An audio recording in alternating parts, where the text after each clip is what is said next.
জটা বুড়ি তার দোকানে তালের কাঁদিগুলো সাজিয়ে আর পাশে একটা ঝুড়িতে কচি কচি তালের শাঁস ছাড়িয়ে রেখে বিক্রি করছে। তাল গাছের নিচে হারিকেন হাতে এক ভয়ঙ্কর ডাইনি দাঁড়িয়ে, আর তাল গাছের উপরে সাদা শাড়ি পরা এক বুড়ি তাল পারছে। রাত তখন ঠিক 1:45। হাতে হারিকেন নিয়ে এক ডাইনি ও জটা বুড়ি তাল বাগানে প্রবেশ করে। তারপর একটা তাল গাছের নিচে দাঁড়িয়ে ডাইনি হাতের হারিকেনটা উঁচু করে ধরতেই জটা বুড়ি তর তর করে তাল গাছে চড়তে শুরু করে। তারপর গাছের ডগায় উঠে কচি কচি তাল দেখবো আমি কাল, নরম তুলতুলে তাল শাঁস একবার এসে খেয়ে যাস, জটা বুড়ির তাল শাঁস। এরপর জটা বুড়ি কাটারি করে কচি তালের কাঁধে কাটতে থাকে। তারপর টপাটপ করে বেশ কয়েকটা তালের কাঁধে মাটিতে ফেলে দেয়।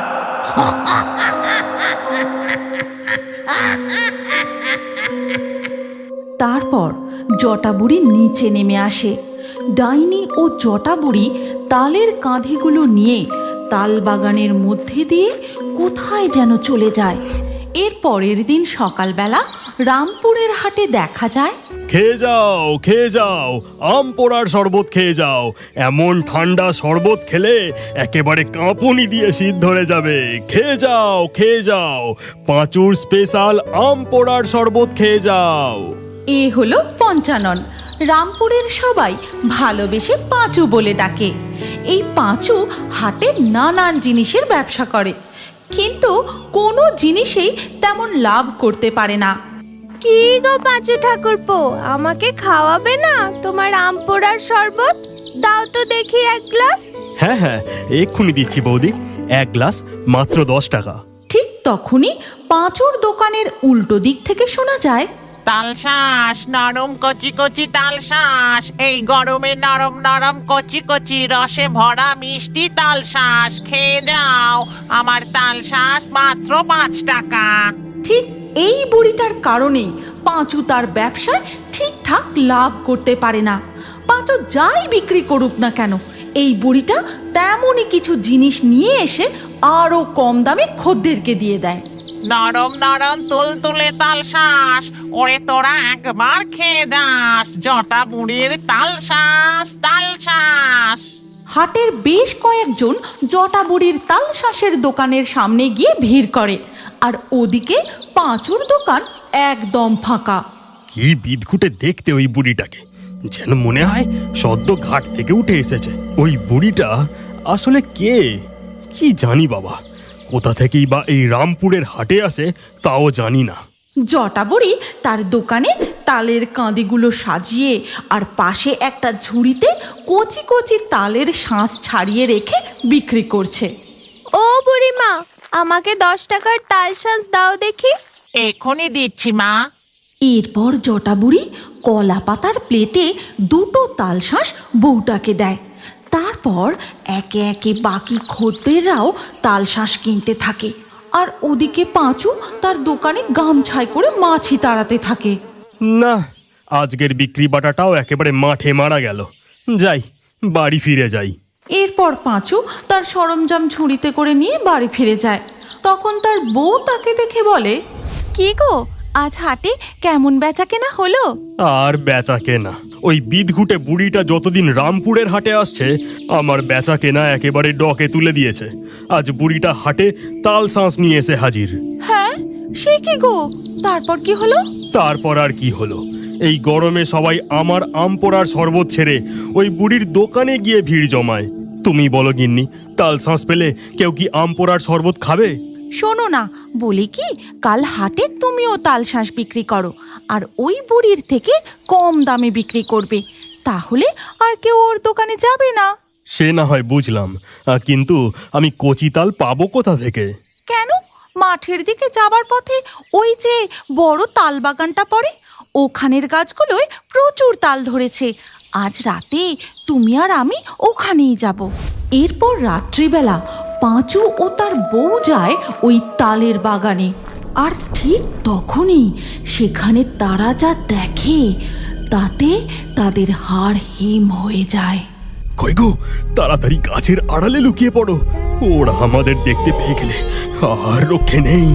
পাঁচু ও তার বউ গাছের আড়ালে লুকিয়ে সমস্ত ঘটনা দেখতে থাকে। দেখে তাল গাছের নিচে হারিকেন হাতে এক ভয়ঙ্কর ডাইনি দাঁড়িয়ে, আর তাল গাছের উপরে সাদা শাড়ি পরা এক বুড়ি তাল পাড়ছে। বলছি আর এক কাঁদি তাল পারো, কাল হাটে আরো কম দামে তাল শাঁস বিক্রি করতে হবে। ঠিক আছে ঠিক আছে, তবে এক্ষুনি আর একটা তালের কাঁদি ফেলে দিচ্ছি। এই বলে ওই সাদা শাড়ি পরা বুড়ি তাল গাছের উপর থেকে আরো একটা তালের কাঁদি নিচে ফেলে দেয়। বেশ হয়ে গেছে, এবার তুমি নিচে নেমে এসো। আচ্ছা ঠিক আছে। এরপর বুড়ি তাল গাছের ওপর থেকে সোজা লাফ দিয়ে নিচে নেমে আসে, আর ডাইনির হারিকেনের আলোয় বুড়িটাকে দেখেই পাঁচু চিনতে পেরে যায়। আরে, ওটা তো ওই জটা বুড়ি যার জন্য বাজারে আমার কোনো জিনিস বিক্রি হয় না। হ্যাঁ, আমি ঠিক দেখছি, অবিকল ওই জটা বুড়ি। দেখলে তুমি, ওই বুড়ি এক লাফে তাল গাছের ওপর থেকে কেমন নিচে নেমে এলো। ও যে কোনো সাধারণ বুড়ি নয় গো, ও নিশ্চয়ই ভূত। চলো মা, এবার আমরা ফিরে যাই। হ্যাঁ হ্যাঁ চল, এখনো আমাদের আসল কাজ বাকি। এই তাল শাঁসগুলোর ওপর আমাদের। এই কথা বলে ওই ভয়ঙ্কর ডাইনি ও জটা বুড়ি তালের কাঁধে নিয়ে চলে যায়। তার মানে ওই ডাইনিটা হলো ওই জটা বুড়ির মেয়ে। দুই ভুতুরে মা মেয়ে মিলে। এখান থেকে চলো, এই তাল বাগানে গাছে উঠে তাল পাড়া ঠিক হবে না।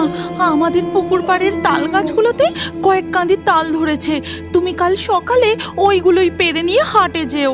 ঠিক আছে, তাই করব। এই রাত বিরেতে আর তাল গাছে ওঠা উচিত হবে না। কাল সকালেই তাল পেরে হাটে নিয়ে যাব।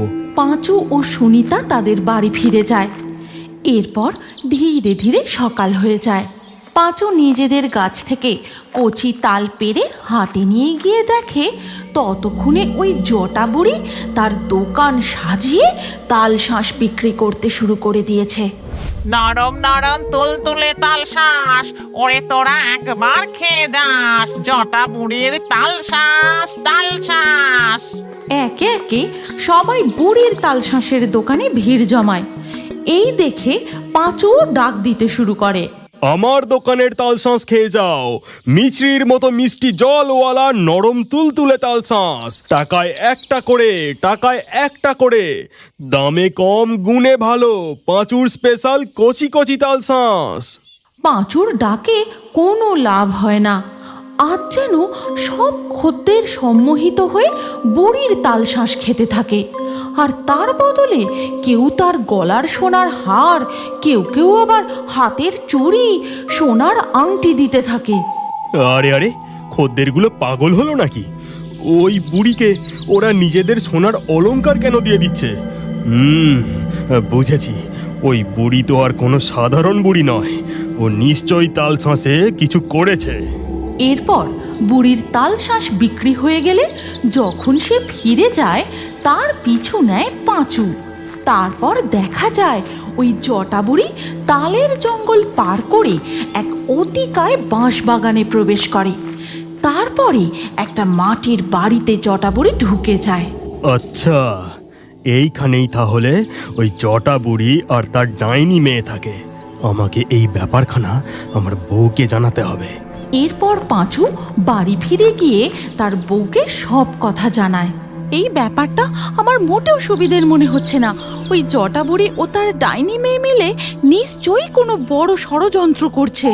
সন্ধেটা হতে দাও, তারপর তুমি আর আমি গিয়ে একবার দেখে আসবো ওরা ওই ঘরে কি করে। এরপর সন্ধ্যা হতেই পাঁচু ও তার বউ যায় ওই জটা বুড়ির কুঁড়ে ঘরের কাছে, আর লুকিয়ে লুকিয়ে জানলা দিয়ে দেখতে থাকে।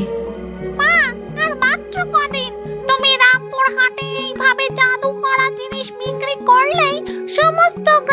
তাদের সোনা দানা আমাদের কাছে চলে আসবে। তারপর সিন্দুকগুলো ভরে গেলে আমরা এই গ্রাম ছেড়ে অন্য গ্রামে পালাবো। কিন্তু ওই পাঁচুটা কদিন ধরে আমাকে সন্দেহের চোখে দেখছে, ব্যাপারটা আমার ভালো ঠেকছে না। ও মা গো, এই ডাইনি আর জটাবুড়ি মা মেয়ে মিলে এই কি ভয়ঙ্কর ষড়যন্ত্র করছে গো। এরা যে দুজনেই চোর ভূত, আমাদের গ্রামের অনেক বড় ক্ষতি হয়ে যাবে। এদের এখান থেকে পালিয়ে যেতে দেওয়া যাবে না। চলো গিন্নি, আমরা এক্ষুনি অঘরীতান্ত্রিকের কাছে যাই। আমাদের ঘরের বাইরে কার যেন গলার আওয়াজ পেলাম। কে কে বাইরে? সর্বনাশ, আমাদের ব্যাপারে কেউ জেনে গেল না তো? এই কে রে বাইরে? সারা দে বলছি। চলো তো মা, বাইরে গিয়ে দেখি একবার। গিন্নি, সর্বনাশ, ওরা মনে হয় আমাদের ব্যাপারে বুঝতে পেরে গেছে। ওরা আমাদের ধরতে পারলে আর রক্ষে নেই। এবার কি করি? বন্ধুরা, এই অবস্থায় সুনিতা ও পাঁচু কি পালাতে পারবে, না জটাবুড়ি ও ডাইনি পাঁচু ও সুনিতাকে ধরে ফেলবে? তাহলে তো জটাবুড়ি ও ডাইনির এই চুরির ব্যাপারেও কেউ জানতে পারবে না। তারা অন্য গ্রামে পালিয়ে গিয়ে আবার নতুনভাবে কিছু করবে। তোমরা যদি এই গল্পের পরবর্তী পর্ব দেখতে চাও, তাহলে আমাদের চ্যানেল এক্ষুনি সাবস্ক্রাইব করে নাও আর কমেন্টে নেক্সট পার্ট লিখে আমাদের জানাও। তুমি কি জানো, তোমার নামও আমাদের কার্টুন ভিডিওর মধ্যে থাকতে পারে? আজকের লাকি ড্রয়ে নির্বাচিত নামগুলি হলো অন্তরা, আয়ুষী, হৃদয়, ফাতেমা, রাবেয়া, তানিয়া, আতিশা, পুষ্পিতা, সাহেব, চাঁদনি, সোনাই, আলিয়া, রাজীব, আক্রম, সীমান্ত। আপনার নামসহ সেরা কমেন্ট করে পরবর্তী ভিডিওতে দেখার জন্য এক্ষুনি ফেয়ারি টোনস ভূতের কার্টুন চ্যানেলটি সাবস্ক্রাইব করে নিন। তারপর আপনার নাম কমেন্টে লিখে দিন। আর স্ক্রিনের উপরে আসা এই পরবর্তী ভিডিওতেও ক্লিক করে ওই ভিডিওতেও আপনার নাম লিখে দিন। আপনার নাম আমাদের কার্টুন ভিডিওতে অবশ্যই দেখতে পাবেন।